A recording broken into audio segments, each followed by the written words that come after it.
Welcome to the Deep Dive. Today we're plunging into the stunning glacial valley of Glendalough in County Wicklow, Ireland. Glendalough. Exactly. Yeah. The Valley of Two Lakes, as it's beautifully put in Irish. But believe me, Glendalough is, well, it's far more than just a breathtaking view. Absolutely. It's a remarkable spot where, centuries of human activity have really left their mark. We're talking about an early medieval monastic settlement founded way back in the 6th century by St. Kevin. Then there's this fascinating chapter involving a lead mine. Oh yeah, the mine from Yep. the 19th and 20th centuries. Right. And now it's vibrant present as, a recreational haven for walkers, climbers, picnickers. It got it all. It really does. So our mission in this deep dive then is to unearth those layers, to truly grasp the multifaceted story that this single location whispers, from its quiet spiritual origins right up to the buzzing activity we see today. Sounds good. Let's journey back to the very beginning then, with the arrival of St. Kevin. Kevin was quite a figure. Imagine a descendant of Leinster royalty who, well, before settling in Glendalough, sought wisdom from several holy men, Iogan, Locan, and Iana. Right, so he had this period of intense study first. Exactly. And that learning period was pretty fundamental in shaping the direction his life would take. And then he chose to return to Glendalough. It's described as the very place where two rivers meet. It's really something to picture him establishing a monastery there. Yeah, just a small band of monks initially, in such a secluded spot. Seems incredibly remote back then. And what's particularly compelling about Kevin's early years there are his writings. He mentions fighting knights. Fighting knights? Like actual knights? Well, probably not literal sword fights. Many scholars interpret this as his internal battles, intense self-reflection, wrestling with personal temptations in that isolated environment. Okay, like metaphorical knights. You see this theme of inner struggle quite a bit in early monastic writings, yeah. That really brings home the personal commitment involved in founding such a sanctuary, and clearly his reputation must have spread. Oh, definitely. His fame as a holy man spread like wildfire, apparently. We know from sources he attracted numerous followers. And he passed away around 618. Around then, yes. And June 3rd is traditionally celebrated as his feast day. And the settlement he established, it wasn't just a flash in the pan, right? It lasted. Absolutely not. For the next 600 years, Glendalough thrived. The Irish annals are sort of historical chronicles. Yeah. They frequently mention the deaths of abbots and, maybe more dramatically, raids on the settlement. Raids. Okay, so it was important enough to be a target. Exactly.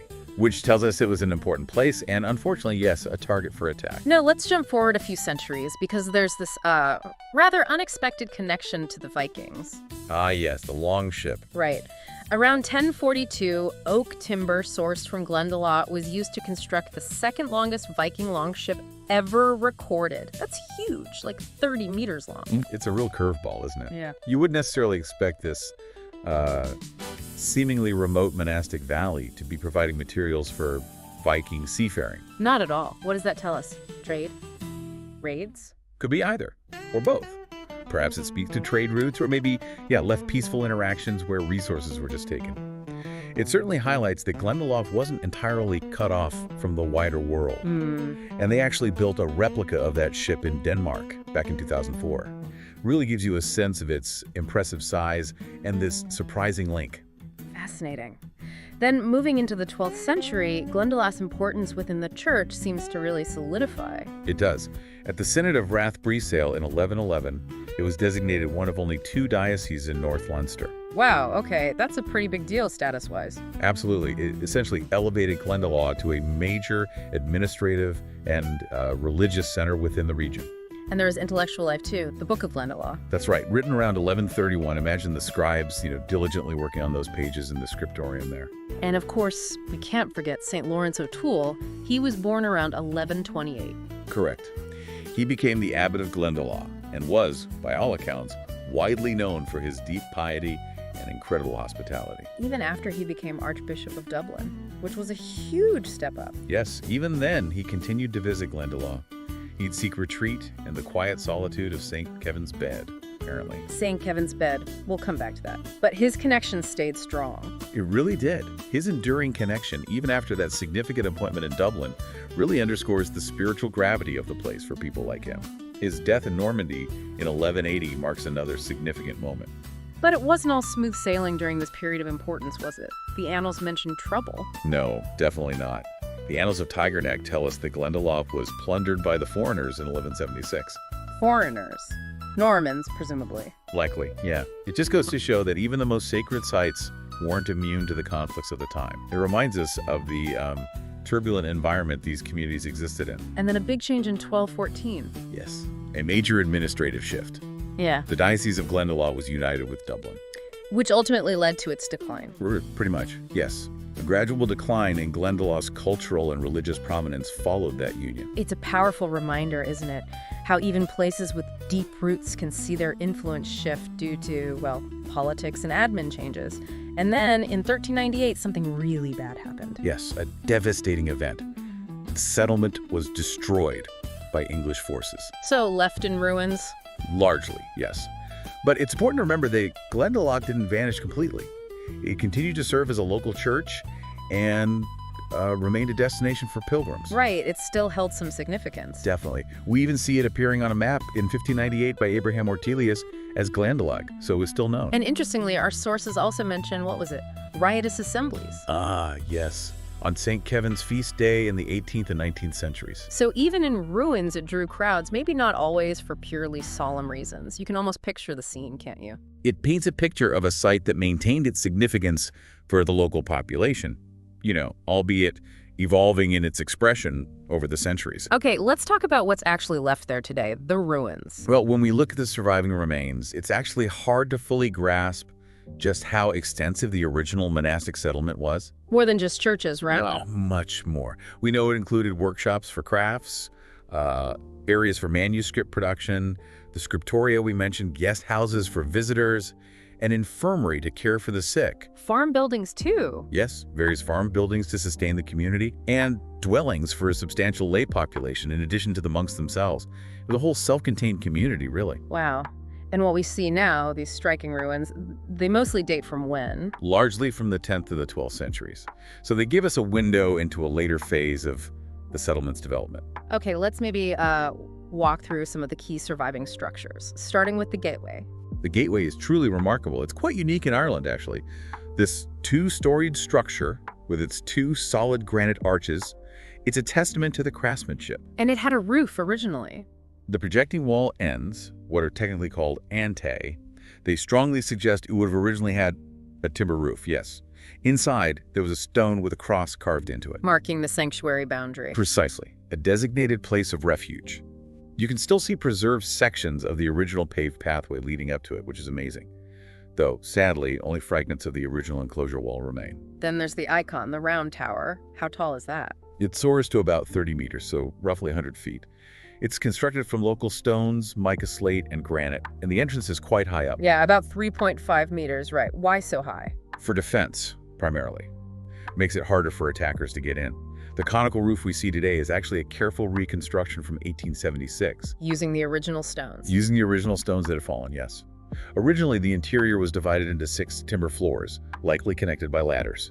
And the windows. Small windows on the levels above the entrance, and then 4 windows right at the top, facing the cardinal directions north, south, east, west. These point to its multiple uses. Which were? Well, certainly a bell tower belfry to call people to prayer or signal warnings. Also, a secure storehouse for valuable items like manuscripts or relics. And, as we said, a place of refuge during attacks. Think of it as a very early, multi-story, secure building. Makes sense. Now, the biggest building on site is the cathedral, St. Peter and St. Paul's. That's the one. And it's clear it was built in several stages over time. The earliest part is the main area, the nave. And if you look closely, especially around the west doorway, you can spot larger stones made of mica schist. They were clearly reused from an even earlier, smaller church that stood on this spot. Wow, like building with the history of the place itself. Exactly. The chancel, which is the eastern end, and the sacristy, a room for sacred vessels, were later additions, probably late 12th, early 13th century. The archway leading to the chancel and the east-facing window were once beautifully decorated, though sadly, many of the carved stones are now missing. But you can still see some internal features. Yes, inside you can still see an ambry, which is basically a cupboard built into the wall, and a piscina, a basin used for washing sacred vessels. And just south of the cathedral stands St. Kevin's Cross. Is that the one with the unkierced ring? That's it, an early cross made of granite with that distinctive ring that isn't actually cut through, a characteristic of very early Irish crosses. Interesting. What about the priest's house? It looks quite reconstructed. It is almost entirely rebuilt based on an 18th century sketch. It's a small building, Romanesque style, with a decorative arch on its eastern side. Why priest's house? Its current name comes from the practice of burying priests there in the 18th and 19th centuries. But its original purpose? Well, that's still debated. Some believe it might have housed important religious relics. Okay. And Trinity Church. Simpler design. Yes, a simpler nave and chancel church. It has a fine archway between the two sections. There's a square-headed doorway in the western wall that led to a later addition, possibly another sacristy. And didn't it have a tower that fell? It did, fascinatingly. A round tower, or belfry, was actually built over a strong storage space, a vault, within this added chamber. But it tragically collapsed during a storm in 1818. Wow. You can still see the doorway in the south wall from that same period, and projecting stones, corbels, which would have supported the roof timbers. The main part, the nave, was about 9 meters by 5.5 meters. And then St. Saviour's Church, that's the most recent one. Relatively speaking, yes. Likely constructed in the 12th century, maybe during St. Lawrence O'Toole's time as abbot. The main area, the nave and the chancel, were restored in the 1870s. What's special about it? Its Romanesque chancel arch is particularly impressive. It has 3 layers of decorative molding and intricately carved capitals at the top of the columns. The east window originally had 2 round-headed openings. Any interesting carvings left? Yes. Keep an eye out for the fascinating carved details that remain. A serpent, a lion, and this peculiar motif of 2 birds holding a human head between their beaks. Strange. It is. There's also a staircase built into the eastern wall. It would have provided access to a room above the chancel, likely entered from an adjoining building that's now gone. Okay, and finally, before we get to modern times, the legendary St. Kevin's bed. Ah, yes, the cave. It's partly natural, partly man-made, carved into the rock face high above the upper lake. How high up? About 8 meters above the water, right below the dramatic cliffs known as the Spink. This secluded spot was said to be a place of retreat for both St. Kevin and, later, St. Lawrence O'Toole. Imagine the solitude up there. Must have been intense. Is it big? Apparently not. Accounts from the Dublin Penny Journal back in the 19th century describe it as quite small, not bigger than a small baker's oven. Wow. Really emphasizes the hermitage idea. Exactly. It perfectly embodies that concept of a solitary retreat. Okay, so bringing us right up to the present day. Glendalough is now hugely popular for recreation, isn't it? Massively popular. People flock there for picnics, sure, but especially to explore the extensive network of walking trails that crisscross the valley. How many trails are there? There are 9 well-marked trails looked after by Wicklow Mountains National Park. They really offer something for everyone. Like easy strolls. Yeah, gentle strolls around the lakes. The Miners Road Walk and the Green Road Walk are lovely and flat, but also more challenging routes that lead up to the beautiful Poolinass waterfall and deep into the surrounding woodlands, like the Derrybon Woodland Trail. And the Spink Trail you mentioned earlier, that's a famous one. It is. It used to be known for this incredibly steep path with like 600 wooden steps. Very tough going. Oof.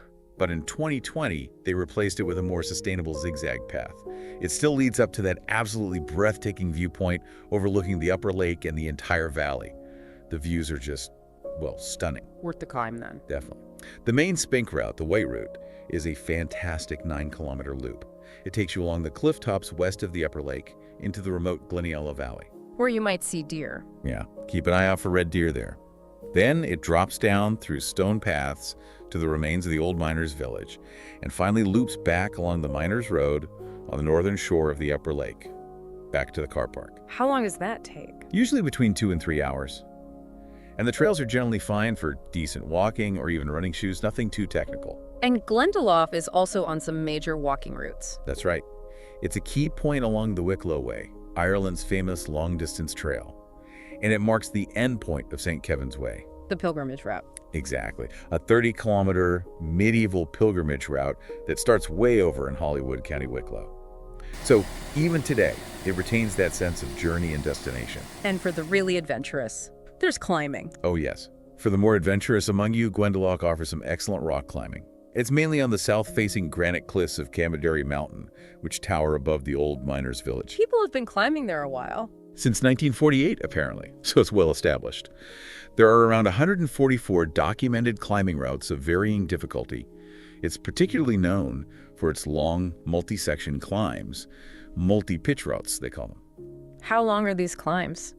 They typically range from 1 to 4 pitches, that's sections between belay points, and some can extend to over 100 meters in length. So Yeah. proper climbs. Wow. Are there different areas? Yes, several distinct climbing areas, or tectors, with evocative names like Twin Buttress, Upper Cliffs, Acorn Buttress, Hobnail Buttress. The Irish Mountaineering Club has even maintained a hut there since the 1950s. That really underscores its significance as a climbing destination in Ireland. It certainly does. So as our deep dive concludes, it's amazing to see the journey Glendalough has taken. It really is. Oh. You can truly appreciate how the story is one of constant evolution. It began as this, solitary monastic retreat, Yeah.